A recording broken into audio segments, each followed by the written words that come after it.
girls, it's Jennifer and I am back with my second eyeshadow tutorial. I did film another one using the Kat Von D Shade and Light Eye Palette in Plum, and today I'm going to film a look for you using the Too Faced Peanut Butter and Jelly palette. So I believe that this palette is exclusive to ULTA as well as the Too Faced website. I did go to ULTA to pick this up about 2 weeks ago. I watched some videos and some reviews on it and thought, well, I could probably really like this palette, and I do really like this palette. So there are 9 shades in here, and you can actually do several different looks. It's not really a one-trick pony. There's a lot of different things that you can do with this palette, and you guys, let me just tell you, oh, this palette smells so good. I guess if you're a wine connoisseur, you get scents of this or whiffs of that, and you really get peanut butter, chocolate, vanilla. I can smell all of them in this palette, and it's kind of funny because I can actually smell it on my eyes when I wear it throughout the day. I'll make a move and I'll smell, oh, I smell my eyeshadow. But even though it says peanut butter and jelly and it might smell like peanut butter and jelly, there are no peanut products. No peanuts were harmed in the making of this palette. So if you do have a peanut allergy, you don't need to worry about it. And it does say that inside the packaging. So I'm going to film today using the top colors up here. I just want to do a real quick neutral look for you. I'm also going to be using the Artis brushes, and I did a review on these brushes also, and that one is already up. So if you are interested in using this palette, stay tuned. So the very first thing you should do, and which I believe is very important, is to prime your eyes. And there are a lot of primers out there. I've tried many of them, but what I found to work the best for me is just using a real thick concealer. I do have darker eyelids and you can see the veins running through them, so I prefer just to use this concealer, and the one that I found works best for me is just a Sephora pot, and this is the color Light in number 10. So you just want to go ahead and just start out by priming your eyes, and the brush that I'm using is a dollar brush from e.l.f. It's just their really basic line of brushes. So you just want to prime all over your eyes, and normally I'm not real concerned about where I get it as long as it's on my eyelid, because I normally do my foundation after I do my eyeshadow. And the reason why is because sometimes I feel I get fallout, and if I never fails, if I do my eyeshadow first, if I do my foundation first and then my eyeshadow, I'll decide that I'm gonna do a eyeliner and black eyeshadow, and then it ends up all over my face. Then I look like I have black eyes. So, but for the purpose of this video, I've already done my foundation because this is an eyeshadow tutorial, not a full face tutorial. So once you have everything on, I usually just go back over it, just smooth it out. And if I feel like I may have gotten it a little heavy, I do have a little brush that I usually wipe off my extra powder after I baked. I'll just kind of dab that on there like this just to get it a little bit smoother and prepared for eyeshadow. But it does give me a very neutral palette to start working with. So we're going to first use this color, Spread the Love, and this is the larger one over here, and I'm actually going to take one of the Artis brushes, and this is the Oval 3 brush, and I'll kind of show you. You just kind of rub it back and forth just a little bit to get some on your brush, and then you just go onto your eyeshadow. And these brushes are so wonderful. On my video that I filmed giving a review of these brushes, I hadn't used them yet, and I have used them a couple of times. It just gives you such a very smooth application. So I'm just basically putting this all over the lid. I am not going clear to my eyebrow. I like to leave that area free for a little bit of highlighter.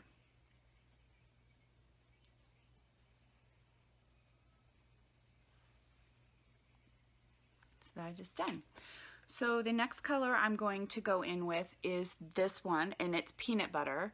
And they made this palette because of that peanut butter color. So I'm going to take my Circle 1 brush and get some product on it.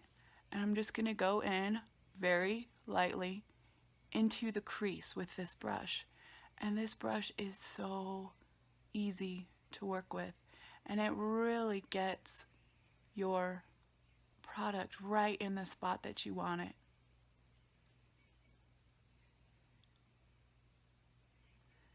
You're really able to make a very defined motion.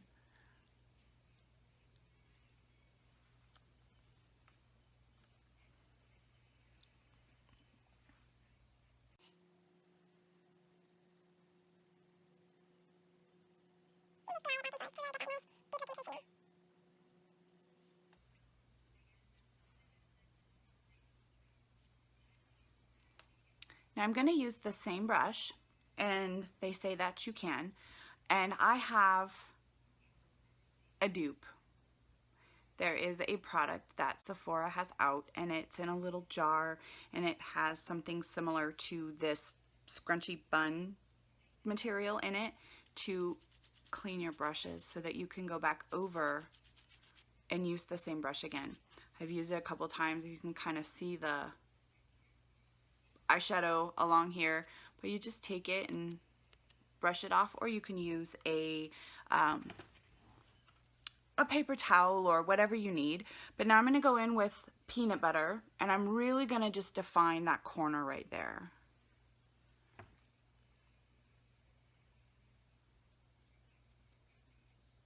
I'm just going to kind of keep it in the outer corner and bring it up just a little bit.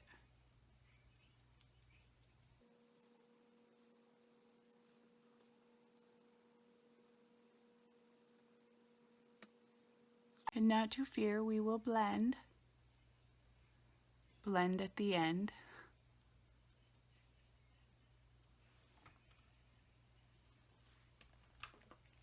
So I'm going to go back with my oval 1, and I'm just going to kind of blend it out just a little bit, kind of get rid of some of those harsh lines. And they say when you're using these brushes, especially for your face, that you're supposed to go in small circular motions. I think it's a little hard to do small circular motions on your eyelid. So just a back and forth motion to blend out any harsh lines.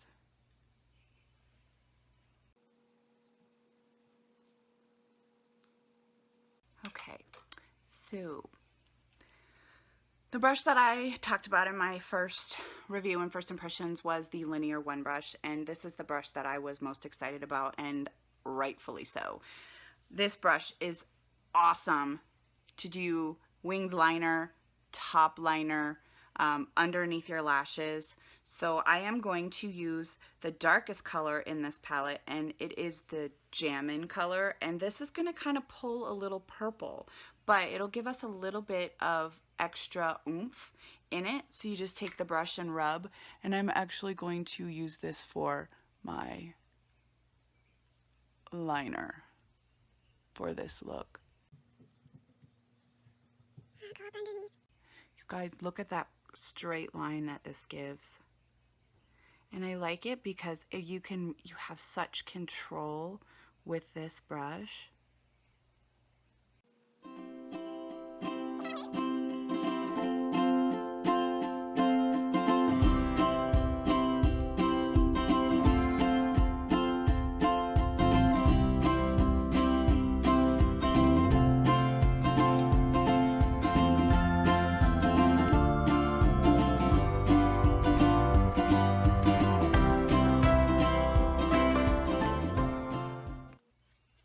So after taking a little bit of a break and kind of using my little mirror right here, I was able to really get in there a little bit closer and get it defined just a little bit better. Still got a little bit right here that could be blended. So in that case, you could just actually take a fluffy blending brush, and this one is from BH Cosmetics, and just kind of come in and just go over it. They do have a couple of other brushes in the Artis collection. I'm thinking about maybe buying the Circle 1R brush, and that one is more rounded, and so it might be a little bit better for doing some blending than the stiff straight 1R brush. But if you just go back in and just do a little bit of blending and putting it up, I think that that look is very pretty. It's very neutral. It's very good for day professional, or if you wanted to add some extra to the corners of your eyes to kind of take you in through the evening, you could. So I'm gonna put some mascara on, and then I'm gonna do my lashes, but I'm not going to do my lashes on camera because it does take a little while. If you are interested in a review of lashes, just let me know by commenting down below. I do have quite a few lashes. I have my favorites. My favorite lashes are actually the KoKo Lashes. I found that they last the longest. They are the cheapest. The band is perfect for me, so those are the ones that I usually find myself reaching for quite often. I did buy the lashes in a box, and I can give you my honest opinion on those as well. Also the real high-end mink lashes. So again, if you're interested in a lash review, just let me know by commenting down below. But I'm going to go ahead and do my mascara and put my lashes on and do a couple final touches, and then we'll be finished. So I figured I'd come back and check in with you before I actually put my lashes on in case you wanted to see this look without false lashes. So I put on some mascara and I lined my waterline with the same NARS pencil that I've used in my previous videos. I did use this before I came on camera today to tightline underneath my lashes. This is the NARS Larger Than Life Long Wear Mascara in via Vento, and they had this in the birthday kit for Rouge members last year at Sephora. So I just went ahead and just did some in my waterline, finished up the bottom with some mascara, and then put mascara on my top lashes. So here's the look without any false lashes. All right, I just finished putting my lashes on, and they did add quite a bit of extra to the look. Now I'm going to do my brows. And it's sometimes important to wait until you have everything done before you do your brows, maybe even after you have your hair done to do your brows. And the reason why is because I think that the lashes add a little bit of extra darkness to your look, and that may really be what makes you decide whether you want to go darker with your brows or lighter with your brows. Today I am using the Anastasia by Beverly Hills Brow Wiz, and this one is in dark brown. It's gonna probably be a little too dark for me because I just had my hair re-highlighted yesterday, and I did buy I think soft brown is the next color I have because I knew I was anticipating getting my hair done again. But we'll just go ahead and give the dark brown a whirl today. And some people just know how they want to do their brows all the time, regardless of how the rest of their makeup looks. But I think sometimes if I have a lighter makeup application, I might want to go a little darker with my brows. But that's just my personal preference. So this is a great brow pencil. It's super easy to use, and I just really like this one. So now if I hadn't have already put my bottom mascara on and my waterline liner, I might do that at this point, but right now I'm pretty satisfied with the overall look of this eyeshadow. Once again, this was the Peanut Butter and Jelly palette by Too Faced, and you can find this either at toofaced.com or ULTA or ulta.com. It is exclusive to ULTA, and I do really like this palette. I think that's all I have to say. I actually have run out of things to say. If you liked this look, please give me a thumbs up, and please don't forget to subscribe. I am still very new, and it does help to have comments and constructive criticism and feedback. If you have any products that you are interested in learning more about, or any tutorials or really anything that you would like to know, I would be more than happy to fulfill your request, and actually know that I have some subscribers out there that have preferences. So thank you so much. Take care of each other and come back and see me again. Thanks. Bye.